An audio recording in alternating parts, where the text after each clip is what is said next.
Selanjutnya kita membahas mengenai perhitungan buffer.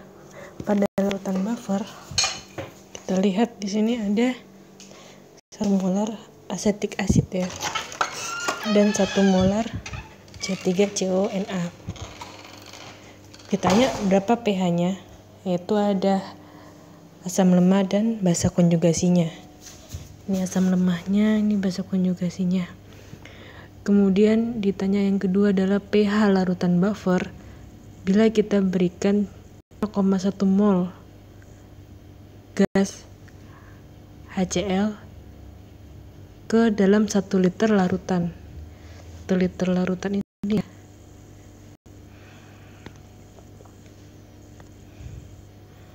Satu liter larutan ini, 1 liter larutan ini berdua. Nah, yang pertama kalian hitung adalah pH. Rumus pH yang awal-awal kita udah tahu, H+ sama dengan pertama dari Ka ya. Karena ini ada asam lemah maka perhitungannya dengan Ka. H+ dikalikan dengan CH3CO- per CH3COH. Ini kalau dalam bentuk reaksinya CH3COH dianggap sebagai reaktan yang terionisasi menjadi H+ dan CH3COO-. Nah, ingat ya, produk per reaktan. Dengan dimana nilai Ka pada CH3COH adalah 1,8 kali 10⁻⁵. Kita atur dari rumus ini, kita dapatkan H+ sama dengan Ka CH3COH per CH3CO- ya, berdasarkan rumus di atas ini. Tinggal kita masukin angkanya. Kenapa ini 1? Dari sini ya satunya. 1 molar. CH3COH-nya diketahui 1 molar. CH3CONA ini karena dia elektrolit kuat atau garam kuat ya, maka dia terionisasi sempurna sehingga konsentrasi ionnya sama dengan konsentrasi senyawanya, yaitu 1 molar. Mungkin 1 molar. Dapat pH dari min log H+. Sini ya, min log H+-nya ini 1,8 kali 10⁻⁵. Jadi 4,74. Ini adalah pH larutan buffer kalian sebelum diberikan apa-apa.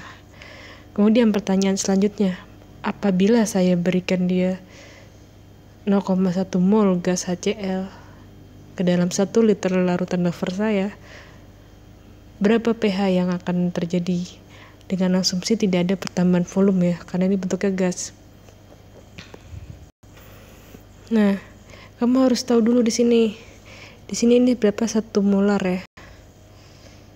1 molar. 1 molar. Mol per volume atau liter dikali 1 liter. Jadi 1 mol. Ini 1 mol, ini 1 mol, ini 1 mol. Kenapa saya tahu ini semua 1 mol? Karena perbandingan koefisien adalah perbandingan mol. Oke ya. Ini larutan buffer kalian konsentrasinya.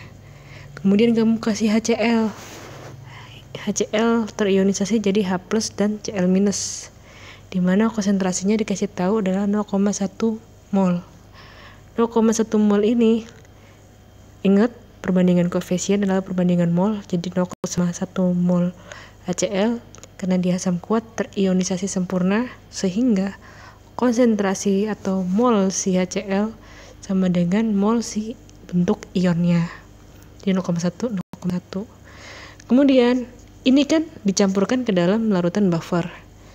Di dalam larutan buffer kalian punya ion CH3COO- sebesar 1 mol. Nah, sedangkan di dalam H+ ini pada saat dimasukin 0,1 mol H+, dia akan mengikat atau otomatis bereaksi dengan 0,1 mol dari sini. 0,1 mol dari larutan si buffer. Membentuklah jadi CH3COH baru. Ini CH3COH yang baru terbentuk adalah hasil gabungan dari H+-nya si HCl dan CH3COO- si larutan buffer. Jadi 0,1 mol. Sampai sini paham? Karena ini kalian harus mengerti ya. Dan ingat, ini bentuknya udah dalam bentuk mol, bukan dalam bentuk molar.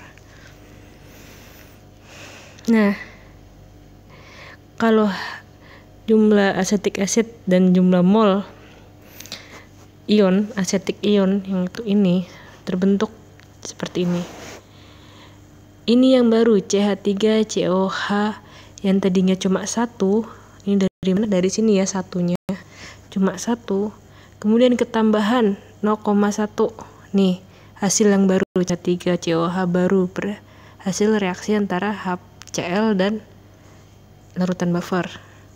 Sehingga total CH3COH-nya itu menjadi 1,1 mol. Simpan di sini. Sedangkan CH3CO- yang tadinya dia di 1 mol di sini, karena dia berkurang 0,1. Kenapa dia bisa berkurang? Karena dia diambil sama H+ membentuk yang senyawa yang baru ya.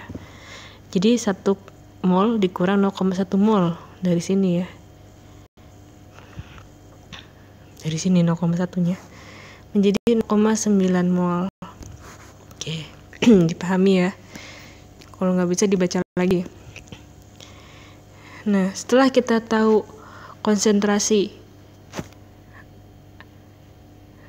asam lemah dan basa konjugasinya, kita bisa masukkan ke persamaan H+ sama dengan Ka asam lemah per basa konjugasinya. Ini kita dapatkan dari hasil reaksi. Oke. Dapatkanlah konsentrasi H+ sebesar 2,2 kali 10⁻⁵ molar. Masukkan ke rumus pH. Jadilah min log 2,2 kali 10⁻⁵ atau 4,66. Mesti diperhatikan ya, walaupun dia diberikan si larutan buffer diberikan asam, kita lihat perubahan pH-nya tidak terlalu jatuh ya, dari 4,7 jadi 4,66. Oke. Gampang ya.